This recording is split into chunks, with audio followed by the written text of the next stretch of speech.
Halo kawan investor, kenalkan nama gue Sandi. Gue salah satu admin Investor Brothers yang menggunakan analisa fundamental di praktek investasi gue pribadi dan di Investor Brothers tentunya. Di channel YouTube kesayangan kalian yang membahas tentang investasi saham di Indonesia. Nah, setelah video ini pastinya lo akan ketemu gue lagi untuk membahas seru mengenai fundamental, aksi korporasi perusahaan, dan tentu saja analisa saham menggunakan fundamental.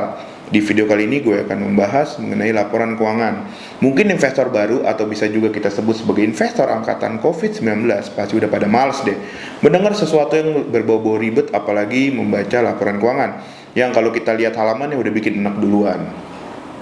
Tapi tenang aja sob, di sini gue akan rangkum inti dari laporan keuangan. Pokoknya nggak akan bikin pusing deh. Jadi sengaja nih gue bikin video pertama fundamental ini kita buka dengan perkenalan dulu dengan namanya laporan keuangan.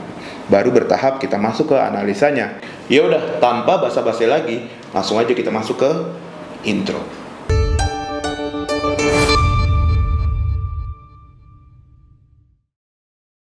Penting banget nih brosis. Sebagai orang yang menanamkan uang di pasar modal Indonesia, kita harus memahami yang namanya laporan keuangan. Kenapa? Karena kita sebagai investor bukan bertransaksi dari harga sahamnya aja, tapi dari suatu nilai yang terkandung di dalam harga saham tersebut.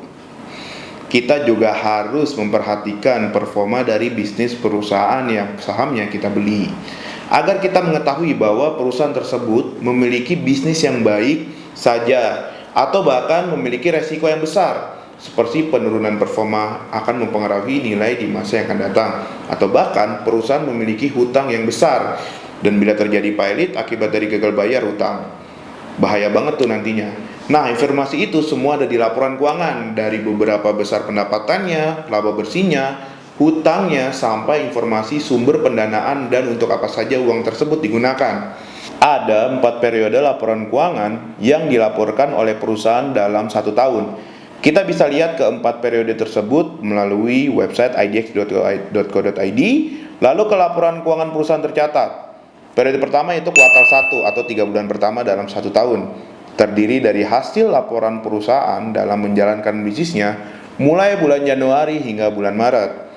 Perusahaan menerbitkan laporan keuangan tersebut pada bulan awal April hingga pada akhir Mei atau bahkan lebih ngaret lagi juga bisa. Jadi sering-sering deh kita cek di IDX laporan keuangan perusahaan yang kamu beli sahamnya. Yang kedua yaitu kuartal 2 atau 6 bulan dalam 1 tahun. Biasanya sih disebut dengan semester 1 ya, sama aja lah ya. Yaitu laporan bulan Januari hingga Juni. Biasanya perusahaan menerbitkan pada awal Juli hingga akhir Agustus. Yang ketiga yaitu kuartal 3 atau 9 bulan dalam 1 tahun. Laporan perusahaan bulan Januari sampai September biasanya baru terbit pada bulan Oktober awal hingga akhir November. Nah, yang terakhir yaitu kuartal 4 atau full years atau tahunan, laporan keuangan dari Januari sampai Desember pada tahun tertentu. Jadi ya paling lengkap deh laporan keuangannya.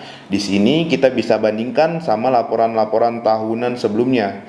Laporan tahunan baru terbit di awal Januari, akhir Februari. Tetapi pada kenyataannya mungkin karena ada COVID kali ya, jadi sampai sekarang pun bulan April masih banyak perusahaan yang belum menerbitkan laporan keuangan tahunannya. Padahal harusnya kan udah masuk ke laporan kuartal 1. Yaitu alasan sih biasanya karena manajemen yang lelet atau bahkan banyak revisinya. Ya itu hanya perusahaan dan Tuhan yang tahulah mengapa laporan keuangannya ngaret.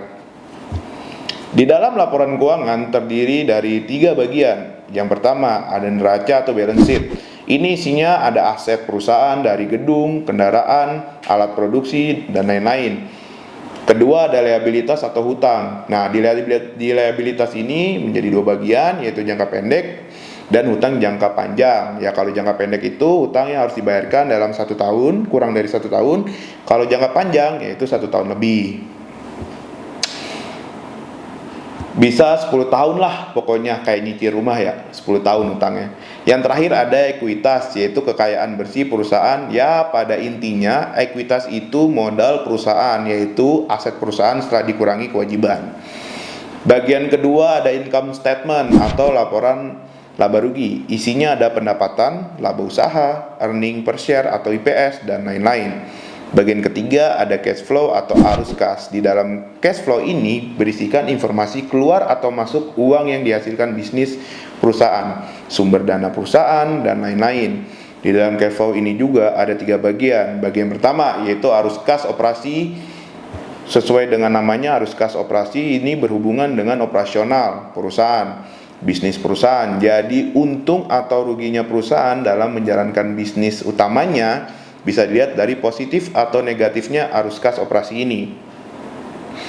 Bagian kedua ada arus kas investasi. Jika perusahaan berekspansi atau melebarkan sayapnya, maka membutuhkan dana untuk melakukannya. Disinilah informasi yang kita bisa lihat bahwa apakah perusahaan melakukan ekspansi atau bahkan perusahaan berinvestasi di perusahaan lain. Yang pada intinya adalah arus kas investasi ini sangat bagus jika hasilnya bertumbuh negatif.